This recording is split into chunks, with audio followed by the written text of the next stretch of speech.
இன்றைக்கி நம்ம brownie cake ready பண்ண போகிறோம். இதுக்கு நான் ஒரு பெரிய பவுலில் 2 ப்ரௌனி மிக்ஸ் எடுத்துக்கிறேன், ஒரு எக் எடுத்துக்கிறேன், ஒரு சின்ன கப்பில் ஆயில், ஒரு சின்ன கப்பில் 1/2 கப் வாட்டர் எடுத்துக்கிறேன். இந்த எக்கை நல்லா ஃபஸ்ட்டு பீட் பண்ணிக்கலாம். இந்த மாதிரி எக்கு ஒரு பவுலில் மாற்றி நல்லா பீட் பண்ணிக்கோங்க.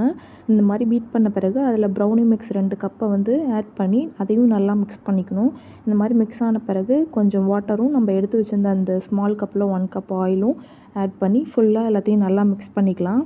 ஃபுல்லாக மிக்ஸ் ஆன பிறகு இதை பேனில் மாற்றி நம்ம பேக் பண்ண ரெடி பண்ணிடலாம்.